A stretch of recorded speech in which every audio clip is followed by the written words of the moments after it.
Hello, good morning sa inyong lahat. Ngayon, vlog tayo at babalikan natin yung ating mutya na ating kukunin at ito na po, nakuha na po natin. Kaya, ngayon lang ito nakuha, araw po ng Huwebes. Ngayong Huwebes kasi nagpapakita sa akin at kinuha ko siya dahil nga yan po ay binigay sa atin dahil wala namang oras na pwede nating ayawan ang kalikasan na kung siya talaga ay ibigay sa atin ay ibigay talaga yan. Ang importante ay alam natin na siya ay galing sa kalikasan na mutya na binigay sa atin. At sa tuwing Friday ay nakasimbolo kasi yan sa kamatayan ng ating Panginoong Hesukristo. At diyan tayo magkuha ng pwersa na i-bless natin yung ating mga gamit para tayo ay mapasunod sa kapangyarihan ng ating Panginoong Hesukristo. Kaya yan lang po ang masasabi ko sa spiritual na pagbigay kapangyarihan sa mga mutya na ating nakukuha. Kaya kung anumang araw na ibibigay po yan ay kukunin natin pagdating ng Friday ay i-bless natin yan. Dahil yan ay dagdag puwersa ng ating paniniwala sa mga mutya dahil sila po ang tagapaglikha ng ating mutya. Kaya kung baguhan ka pa lang sa aking channel ay huwag makalimot na ipindot yung bell button, mag-subscribe, mag-like at mag-share para maka-update kayo sa sunod kong mga vlog. Ito ang aking mutya ay mutya po ito ng iring-iring kung tawagin ito sa amin. Sa Bisaya, iring-iring. Kung nakita kayo ng iring-iring, yung kanyang bunga na parang ulo ng pusa at dumikit po yan sa mga damit. Ito po ang kanyang mutya. Kung napapansin nyo, itong dahon na ito, yung dahon na yan, yan po ang may-ari itong mutya niya. Yan. Ito ang may-ari sa dahon na yan. Ito rin ang kanyang mutya. Ayan. Nakuha ko po ito sa puno ng iring-iring. Ito ang may-ari ng dahon. Ayan. Ayan, itong dahon na yan, yan ang may-ari. Tapos yung bunga niya, yan ay dumidikit sa mga damit natin kapag magpunta tayo sa kagubatan. Ayan, iring-iring po yan tawag sa amin. Lahat na madaanan mo kapag may bunga yung iring-iring, dumidikit po talaga yung kanyang bunga. Magkumpul-kumpul yan, makadikit sa damit. Ayan po. Sa nagtatanong kung ano ang birtud niyan, ang birtud niyan ay maganda yan sa business o sa panghalina. Dahil lahat madaanan mo yan ay kumakapit, makakapitan mo talaga. Basta may bunga lang po yung iring-iring, kapag madaanan mo yan, sigurado ako 100% makapitan ka talaga niyan. Sa hindi pa po nakakilala ng iring-iring, yung kanyang bunga ay parang ulo ng pusa na maraming tinik-tinik na maliliit lang. At yan po ay isang bunga na dumidikit po yan sa damit natin kapag magpunta tayo sa kabundukan. Ito po ang kanyang dahon. Ayan po yung dahon niya. Ayan. Ayan ang dahon niya ng iring-iring. Ayan, dahon niya yan. Ayan, siguro nakakilala kayo niyan.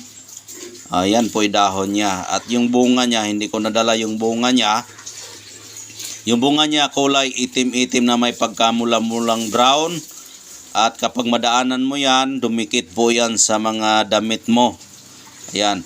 At ito rin ang kanyang mutya. Ayan po yung mutya niya. Ayan. Nakita ko po itong mutya niya doon mismo ito sa kanyang puno na ito yung puno niya, dumikit po yan sa puno niya. Ayan.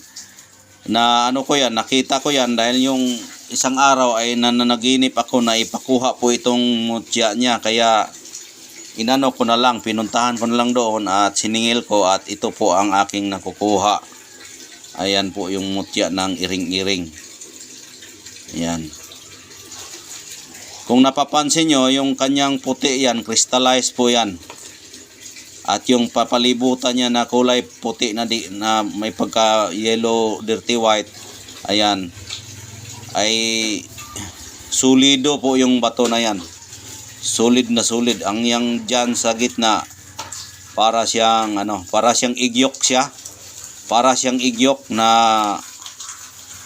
naluluto. Kulay puti at bato na po 'yan. Bato po 'yan.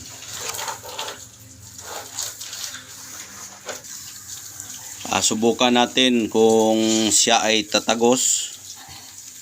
Ayan po yung flashlight kung siya ay tatagos. O tatagos siya pero konti lang.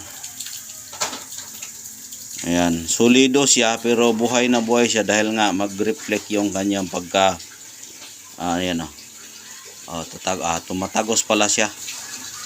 Pero hindi gaano dahil nga ay hindi siya madilim. Pero pag sa madilim ito, tatagos ito, ayan nagdilaw na nga Yan. Buhay talaga siya na pagkamutya. Buhay na buhay.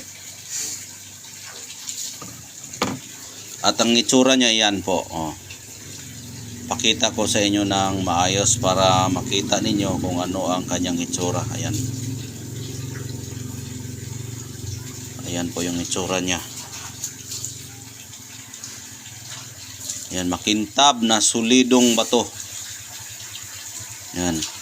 Ang gamit po nito ay kapag hawak mo itong bato na ito, lahat madaanan mo ay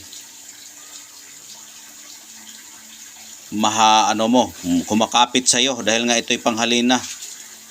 Panghalina ito dahil nga yan ay panghalo sa panghalina yung kanyang bunga. Ang panghalo kasi sa panghalina na magawa ka ng gayuma, yung iring-iring, amorsiko, lahat na dumidikit sa iyong damit, yan ay panghalo yan sa paggamit ng panghalina sa garapa. Kaya ito ay panghalo ito sa garapa na kanyang bunga, tinatawag yan iring-iring. Ang panghalo sa grapa, iring-iring, tapos amorsiko, tapos yung hila-hila, tapos yung bunga ng utot-utot, lahat pong numidikit sa damit ay yan po ay panghalo sa ating grapa. Ito pa kaya ay mutya na.